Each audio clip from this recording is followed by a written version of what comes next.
Hi, this is Jameson Lewis. I'm here to just kind of walk through my implementation that I did for the project. Hopefully you read my paper first, so it gives you some more context as to what I'm showing you right now. Currently, what's on the screen is you can see my ESXi host that I have created, so I can create my VMs and just put them in this environment. It's easier for me to manage. So I'm going to go into my PXE server here. I've installed Red Hat 7 onto the server just because that's something I'm used to. So we'll go ahead and start. Um, so first off here, I've got my Kickstart configuration file that I created. This file will simply it'll help to set up the servers that are being created, being booted from the network card. Some things to note in here, so you can see it once I actually create a server from this PXE server. Is you can see here, I want to say right here, I've got the host name that the new servers that will be built will be named this spawn.infra.gehenna. And you can see that each one of the servers that gets created will be created with this network configuration here. So obviously it's going to be they'll be their IPs they'll get from the DHCP server, which I have pointed to my router currently on my home network, and there will be no IPv6 IPs associated with them.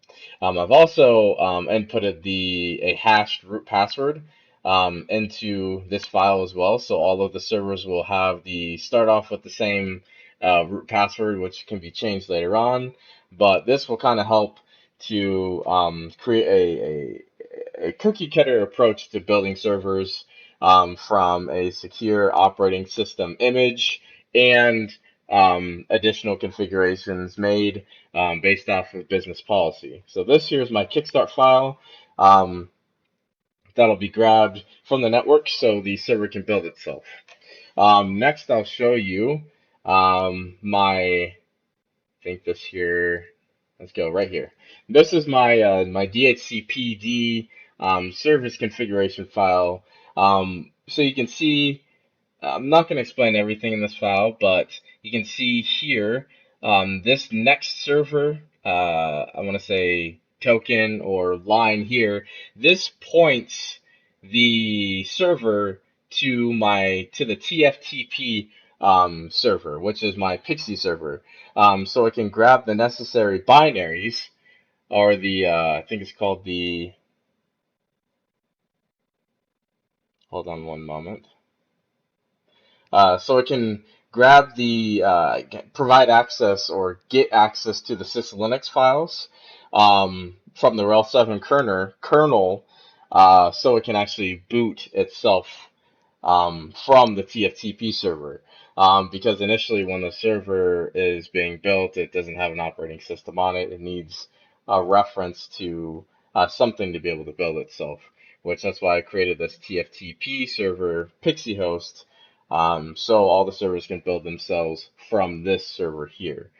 I don't know if I don't think I explained that very well, but hopefully that gets the point across. Um, Next, I've got my PXE configuration file. So you can see here for when it comes to PXE booting, it grabs this file, and essentially this file here, um, you'll see it when the server it's building itself, booting from the network. You'll see two menu options come up. You'll see the menu one here. Um, they have the choice to install CentOS 7 on on the server, because with this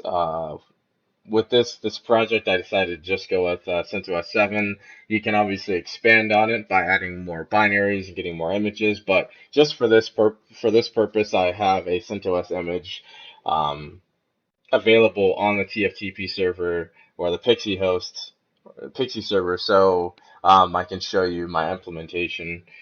Um, then you can see here it directs the server to, it uses my HTTP server that I created, and it points it to where the binaries are located for my CentOS image. And also, it also points it to my Kickstart configuration file that I showed you previously, so I can build itself from that as well, which this helps us to um, control secure images and configuration files, so we know when servers are being built, they're being built properly and secure. Um, so let's go ahead and move on to this here. I'm showing you my ESXi host just because I showed you, or I told you inside of my paper that I did run into an issue with trying to get um, trying to get libraries installed on my PXE server because it was offline. Essentially, what I did here, see if I can bring it up really quick. There you are. Okay, so essentially here, I've got this interface on my ESXi host, which is connected to my router on my home network, and I've got two interfaces here, one for my PXE server, and for my test VM that I'm going to show you being built from the PXE server. I have both of these connected to this switch here, which is connected to this interface here, which is connected to my router. That way, my PXE server here um, can get essentially a public IP or so from my router, so I can access the internet. It's not necessarily the most secure, but it got the job done, so I was able to download those binaries and not have to create a whole nother local repository. On my home network setup, I do have a local repository, but it's I didn't feel like using those other servers that I had at home. So this approach worked for what I wanted to accomplish. So I'm going to go ahead and demonstrate how we can um, build this server here. I called it test VM. How I can build this virtual machine from the PXE host's secure files or secure images of an operating system, and using that additional Kickstart configuration file to apply additional configurations to the server. So let me go ahead and get this working. So first off, I need to go ahead and go to my test VM here. And then I need to turn it on, and then I also need to, okay, so I'll be pressing F2, power it on, open it up. Okay, cool. There we are. So we've got, um, if I can actually get into it. Okay, see if I can blow this up a little bit. Shrink. Full screen. Okay, so currently I am inside of my test VM that I just booted up. So what happens is when my virtual machine is booted,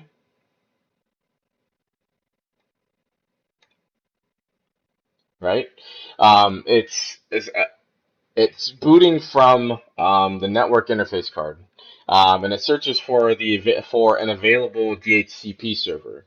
Currently, I have DHCPD running on my PXE host, and that's where I ran into the issue because essentially my router is my DHCP server on my network, but I have my test or my PXE server acting as a DHCP server, but it's connected to my router. So there's an issue where my laptop, when I was working with it, it didn't know where to point to, and sometimes I wouldn't be able to get internet access, so I'd have to turn off DHCPD from my PXE server to be able to get my network at home to work correctly. So again, some enhancements would be to take this offline and get it to work, but for this project, I just left it online. Um, so essentially, what happens is the servers that are being built look for the available DHCP server. My DHCPD daemon takes care of pointing the booting systems to my TFTP server, which is my PXE server. So I have DHCPD running on that PXE server as well as TFTP. Next, obviously, not obviously, but the booting server um, needs access to the kernel files, and so that it knows so it can actually boot itself. So the TFTP server itself provides access to the syslinux files on the Rails 7 kernel, but in this case, I'm using CentOS, the CentOS operating system for this test case, and it also uses the init for the system to boot from. My PXE configuration file provides the necessary configuration to boot a system, and also that includes my Kickstart file that I showed you that automatically installs my system. So here, if you remember from my PXE configuration file, you can see that there were two menu options. One was to install from my CentOS binaries that I have in my HTTP repo, and also I just put the option down to boot from local media. Obviously, if you're trying to control the images and things like that, and your in the business, you don't necessarily want to give this option to boot from local media if that's not in your um, in the policy. So I'm going to demonstrate how to boot. So this top portion here is demonstrating how to boot from the PXE server. So I'm going to go ahead and get this going.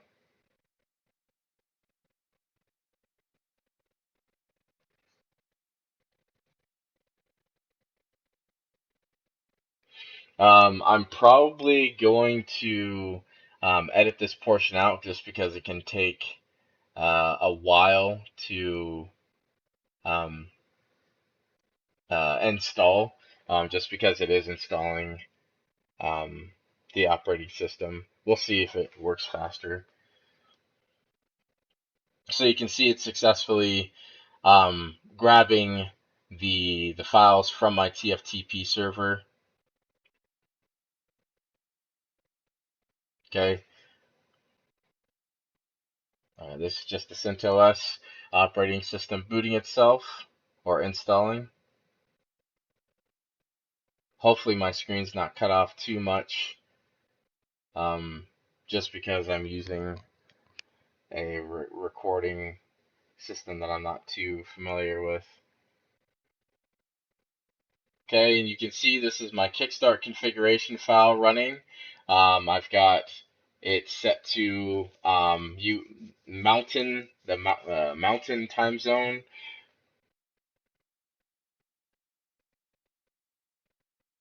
Okay, it's installing the necessary libraries.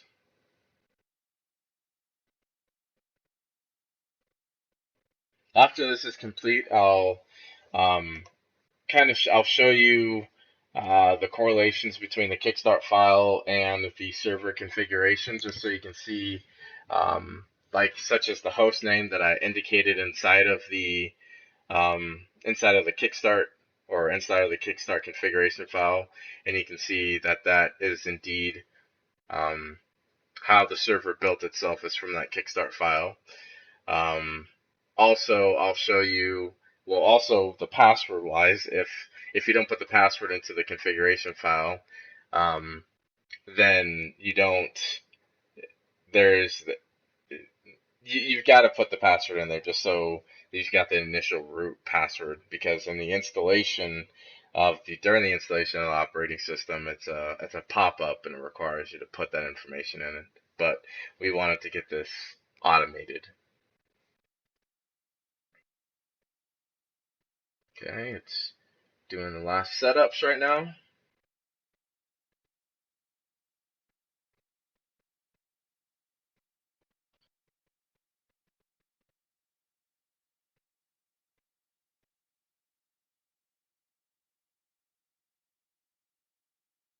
Again, please forgive me if the screen is cut off a little bit.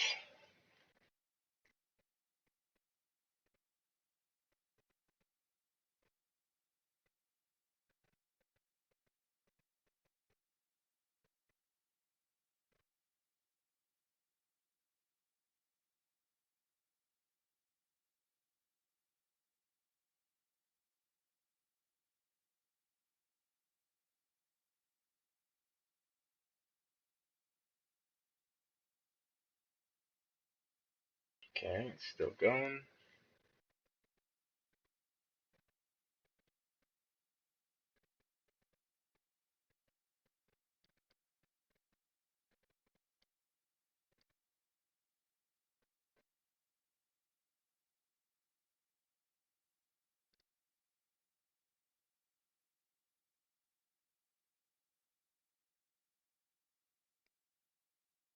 Wonder if I can get this thing to minimize itself.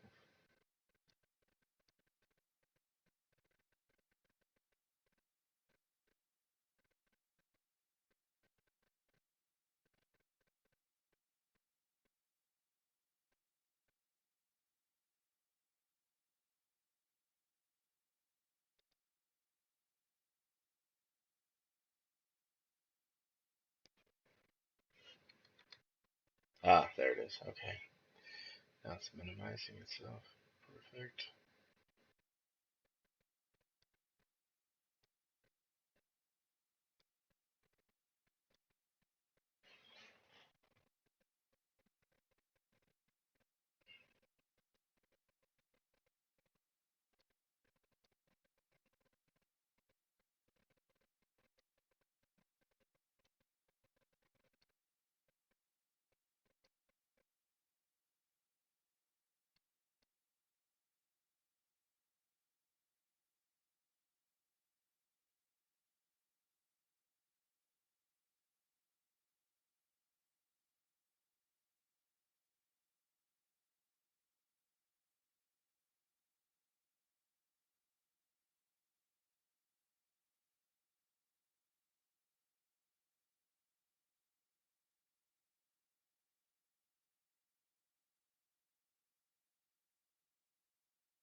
All right.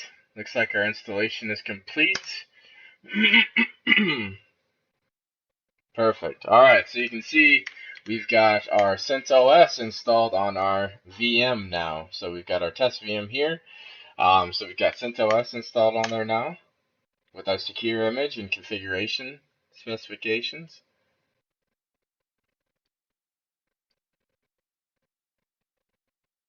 All right, there we are. So let's see if I can open this up a little bit.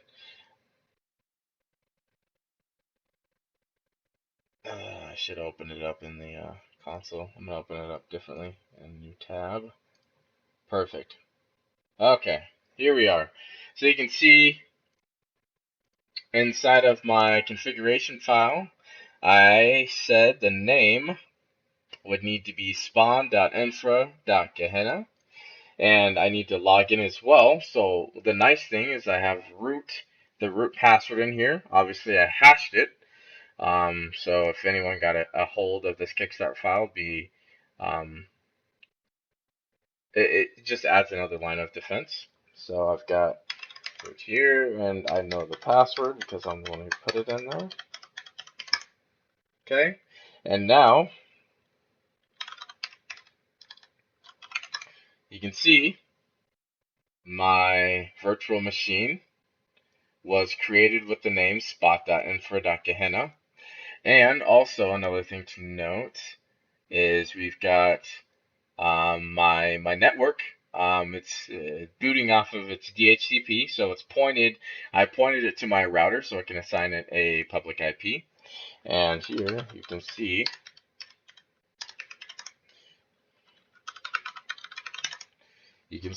that my virtual machine has a IP of 192.168.0.51. Don't try to hit that because after we're done here, I'm going to destroy this virtual machine. So, um, also, I have the time zone being shown as US Mountain Time. Let's see if I remember that. Um,